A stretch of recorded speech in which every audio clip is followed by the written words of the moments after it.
Can the Bengals win under the Thursday night lights? Hi again, everyone. I'm James Rapien with Sports Illustrated's AllBengals.com and Cincinnati Bengals Talk here at Paul Brown Stadium, where the Bengals looking to not only beat the Jacksonville Jaguars, but take sole possession of first place in the AFC North for at least a few days until the other teams play this week on Sunday. And look, on paper, this team, they should win this game for a variety of reasons. Yes, the Jaguars come in having lost 18 straight games dating back to last season. They're 0-3 this year. They've lost all 3 games by double digits, 9 straight by double digits if you go back to last season.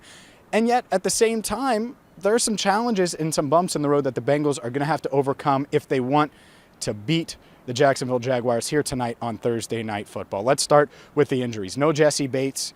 That's huge. He's arguably the best player on the team, certainly someone that you would want going up against those Jacksonville weapons. We know all about Marvin Jones, and DJ Chark put on a show on this very field last year with Gardner Minshew throwing him passes. So now with Trevor Lawrence at the helm, the #1 pick in this year's NFL draft, Jags offense has a chance to be explosive today.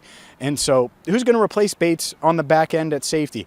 Look for it to be a couple of guys. The Bengals elevated Trayvon Henderson from the practice squad. Wouldn't be shocked at all to see him get some defensive snaps. Brandon Wilson certainly going to be more in the mix on defense. Von Bell obviously is going to be the leader in that safety room, and you're going to see him early and often. I wouldn't be shocked if he plays every snap tonight.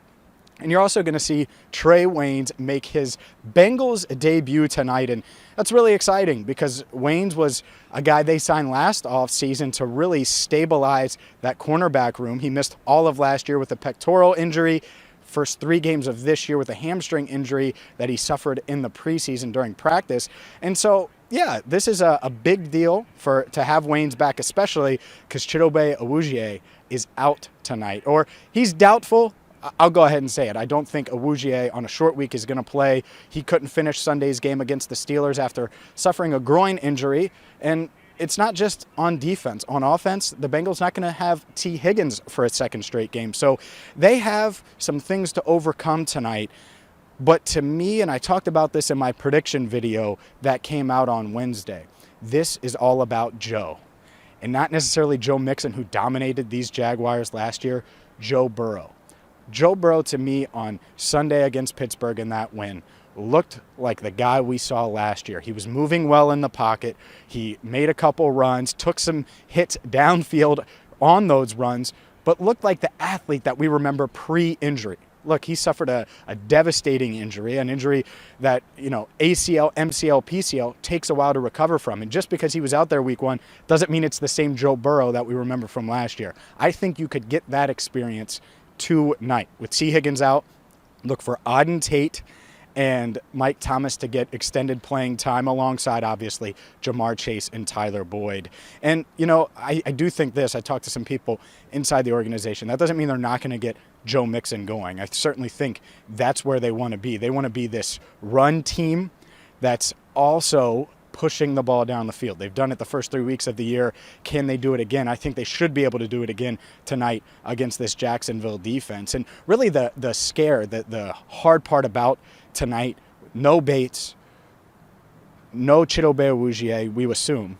You get Trae Waynes back, but it's his first game in a long time, and he's coming off of a hamstring injury, so we'll see how limited the 29-year-old is. You would assume he'd be able to play a lot, but you never know. How much is this Jags offense going to test these guys deep? Trevor Lawrence has turned the ball over a lot so far in the first 3 weeks of the season, 9 turnovers, 7 interceptions, but he's not afraid to push the ball down the field. You watch him, he makes those extravagant, crazy, generational type throws, and they're certainly capable of putting up points on this defense. And so the key to me, since you're banged up in the secondary, is getting some heat on Trevor Lawrence and getting off to a hot start early, which might mean going deep to Jamar Chase. If Chase scores a touchdown, by the way, the 5th overall pick tonight, if he does that against the #1 pick in this Jacksonville Jaguars team, well, he'll just be the 3rd player in NFL history to have a touchdown in his first 4 games. 4 career games. So set to make more history. He joined Randy Moss as the youngest player, broke Randy Moss's record as the youngest player to have 3 touchdowns of 30-plus yards or more in his first 3 games. So we'll see if the 21-year-old can do it again and hit the gritty here at Paul Brown Stadium. If you missed it, check out my prediction video for tonight. Just more of an extensive breakdown of keys to the game. But to me, I think this is a game where the Bengals, they have to score early. If they do that and get some heat on Trevor Lawrence, well, they're going to get to that 3-1 mark. So we'll see. I think they crack 30 plus. Give me the Bengals 31, the Jacksonville Jaguars 21. Will it come true? Either way, I'll be back with you right after the game to talk about it, break it down. We'll have all the news conferences from Joe Burrow to Zach Taylor and more at Cincinnati Bengals Talk on YouTube. So make sure you subscribe, hit the bell so you get the notifications. And until next time, I'm James Rapien signing off, at least for the pregame, here at Paul Brown Stadium.